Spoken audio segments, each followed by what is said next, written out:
ఆరో రోజు ధనుర్మాస వ్రతం 6వ రోజు. కానీ ఇవాళ ఒక్కొక్క గోపికను లేపుతూ మొదటి గోపికను లేపుతున్నటువంటి ఇల్లు. ఇవాళ గోపిక ఎటువంటిదండి? సమాశ్రయణలు అయ్యింది కానీ భగవద్ అనుభవం ఆమె ఒక్కతే అనిపిస్తుందండి. కానీ మన భగవంతుడి దగ్గర ఒక్కళ్ళతో పనికిరాదు. భాగవతుల యొక్క సమూహంతో, ఆచార్యుల యొక్క సమూహంతో, స్వాముల యొక్క సమూహంతో పరమాత్మ దగ్గరికి మనం ఎప్పుడు వెళ్ళాలి. ఒంటరిగా మనకు కారు ఉందని మనం వెళ్ళకూడదు, మనకు బండి ఉంది కదా మనం వెళ్ళకూడదు. ఎవరో ఒక భాగవతోత్తములతో వెళ్ళాలి అని చెప్పి మన గోదాదేవి 5 లక్షల మంది గోపికలు ఉన్నా ఇంకా ఎవరో 10 మంది రాలేదట. ఇదిగో వస్తున్నాం, ఇదిగో వస్తున్నాం అని. అందుకుని వాళ్ళ మొదటి ఇంటికి పిల్లాయ్ అంది. అంటే ఓ పిల్ల అని అర్థం. అంటే వయసులో కాదండి, సంప్రదాయంలో భాగవతోత్తములతో కలవకుండా స్వామిని అనుభవిస్తుందని.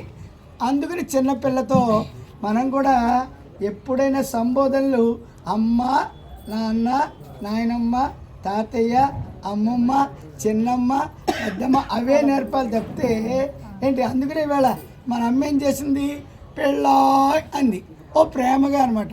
అటువంటి గోపికను ఇవాళ ఇంటికి వెళ్ళి నిద్ర లేపినటువంటిది నిన్న మన శ్రీనివాసరావు గారు, సరళ గారి ఇంట్లో.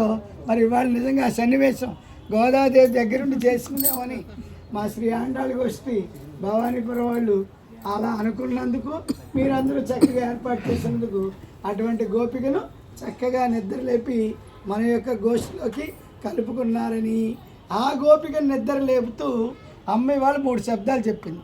ఏమని? మనం ఏదైనా వింటే కానీ చేయగలుగుతాం, వినకపోతే ఏది చేయాలి. ఇప్పుడు తెల్లవారుజామున అలారం మోగితే లేవాలని తెలుస్తుంది. అటువంటిది మన పెద్దలు ఏం చేశారంటే పక్షులు అని చెప్పారు. తెల్లవారుజామున పక్షులు ఏం చేస్తాయి? కీసు కీసుమని శబ్దం చేస్తాయి. ఆ శబ్దానికి మనందరం కూడా నిద్ర లేస్తాం. అందుకని ఈ పిల్ల ఏం చేసిందంటే, మీకేమిటి అప్పుడే తెల్లవారిందా? తెల్లవారు లేదు అంటే, ఇదిగోనమ్మా పక్షులు శబ్దం చేస్తున్నాయి. అప్పటికే ఆమె వెళ్ళలేదంట. రెండవసారి ఏం చెప్పినాయంట? గుళ్ళల్లో, దేవాలయాల్లో శ్రీమన్నారాయణుణ్ణి నిద్ర లేపేటప్పుడు శంఖాన్ని వత్తారు. ఆ శంఖం యొక్క శబ్దం వినబడలేదా అని చెప్తూ, ఇదిగోరా మేము ఎటువంటి కృష్ణుడి దగ్గరికి వెళ్తున్నాం?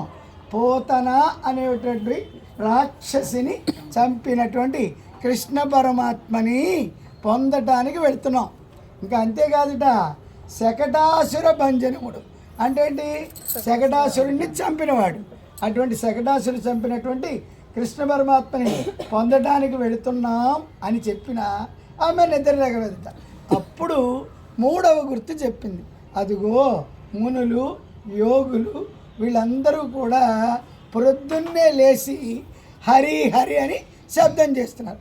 ఆ శబ్దం కూడా వినపడలేదా అమ్మా అంటూ మన అమ్మ గోదాదేవి ఇవాళ ఆ గోపిక నిద్రలేపి తన యొక్క గోష్ఠిలోకి చేర్చుకుని వ్రతం చేయడానికి ముందుకు వెళ్తుందన్నమాట. జై శ్రీమన్నారాయణ.